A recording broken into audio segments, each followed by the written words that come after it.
Hello, darlings. You've all heard of Marilyn Monroe. Some of you know Bridget Bardot. Well, now it's time for the Cognac Show. Limousines drinking the finest champagne, eating the best caviar for free.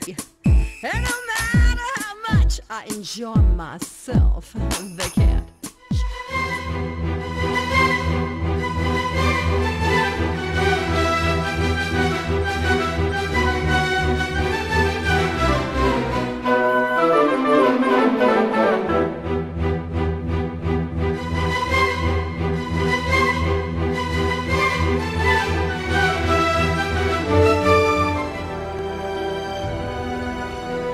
They come here to this country and they don't even bother to learn English. That's why they can't get jobs. We're gonna wonder what country we're in if we don't do something about it.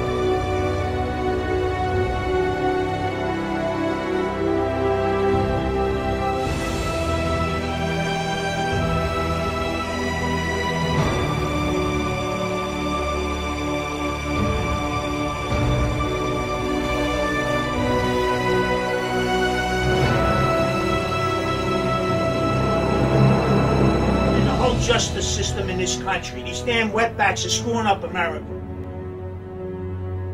Welcome back, darlings. We're here at the Long Island Film Expo, and I am here with the cast.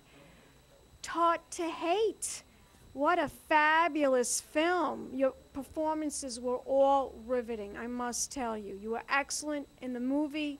It was the best film I saw so far, and I just thought it was amazing. Congratulations, you did a fantastic job. Introduce yourself to the camera, darling. Yes, my name is James Garcia Sotomayor. I'm the director and executive producer of Taught to Hate. The acting and the story, it really captured my attention, and you had a lot to say with the film. And I want you to both tell my audience, first of all, this is Helen, the producer of the film. Tell my audience what this motion picture is telling everyone. The message. I think the main message is that we're all human and we all have families that love us, and we need to be very careful on what we say to the people around us, because we wouldn't want them to go out and do things that would be harmful to other people.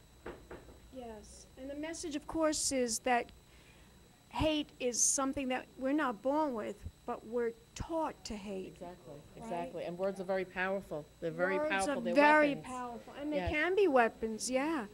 And it's, you know, it's so true that people teach children to hate.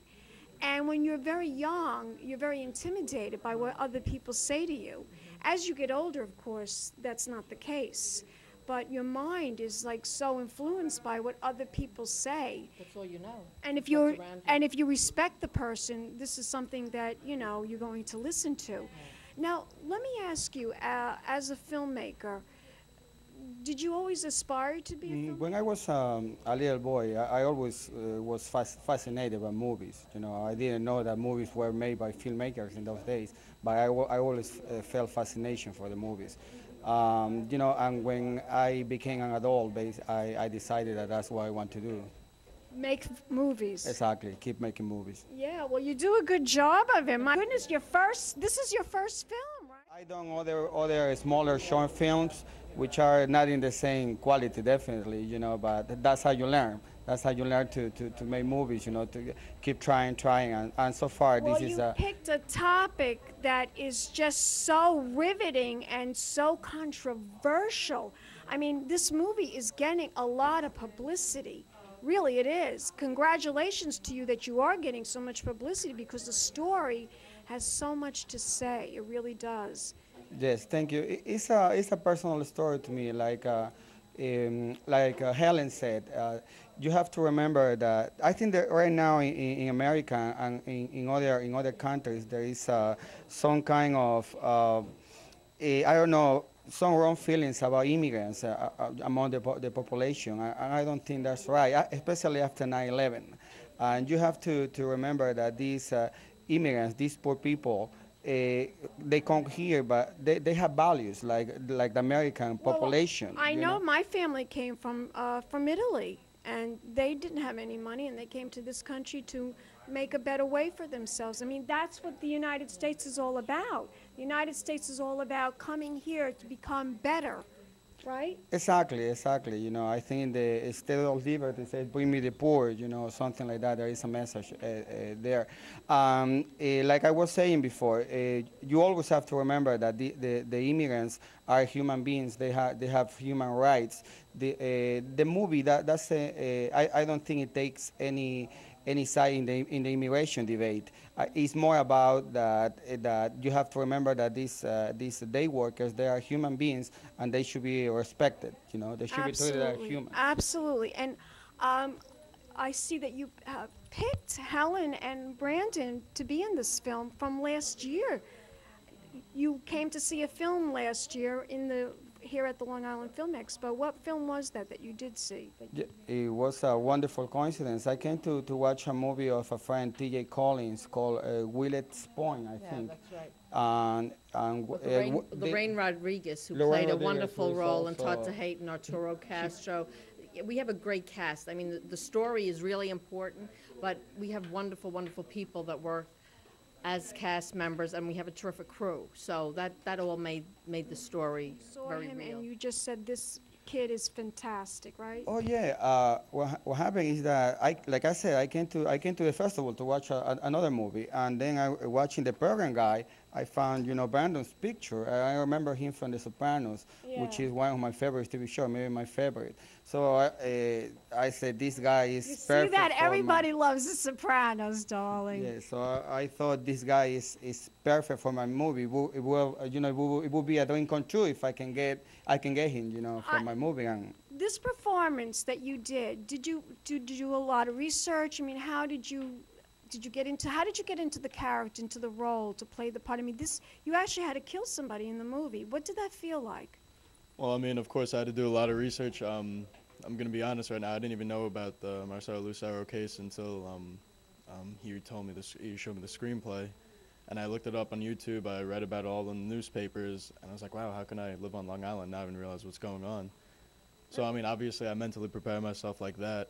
And also, I didn't meet the guy who I had to kill until the day of, we shot that. So, the feelings, I wasn't able to build a true friendship with him yet because, we haven't met yet. Yeah, So it was you had to really get into the role of what you were trying to do in the movie. Right. And I saw when you did the scene how I mean, your acting was phenomenal. The way you just picked up the bat, and it was so compulsive. I mean, people do things on compulsion without even thinking. Sometimes they built up this anger inside of them, and they just they lash out, not realizing the hatred and the passion and the hatred that you killed this kid. I mean, it's so riveting.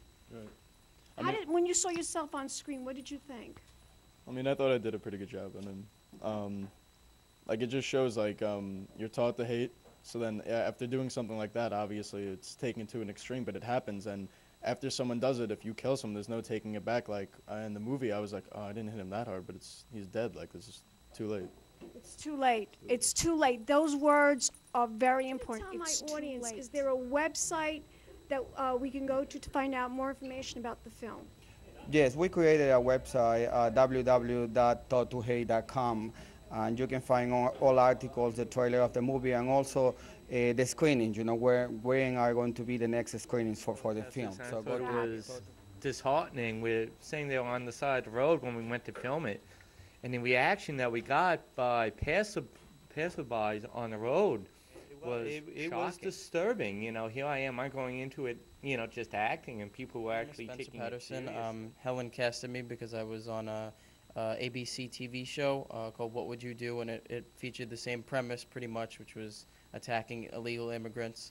And when she saw that, she said that from my work there, she would like for me to be in the movie. So I helped convey the message of being, Was it one of the difficult violent to do attacks. this film, the stunt work on this film? No, not at all. The only problem that we had was that they brought a real bat down to down to the set, so I had to make sure nobody got hurt. That's all. Yeah. Usually you're supposed to use a plastic bat or something like that. Right. But Right. I had worked with Brandon before in another film. Congratulate you all. You did such fine jobs working on this wonderful, very, very controversial film, Taught to Hate. One more time, the website. www.tattoohate.com. Also, you can go to www.brandonhannan.com, BrandonHannan. It has lots of clips and etc. We're going to see Brandon in a Hollywood movie next, right? Brandon, he's getting more and more. The next Leonardo DiCaprio, you hear that? Okay, darlings, thanks very much for those interviews. And we will be back in a moment with more celebrity interviews at the Long Island Film Expo. Keep watching. Pink champagne kisses. Fallacy dressed to impress. One of a kind girl. This has been a Crybaby Productions, darlings.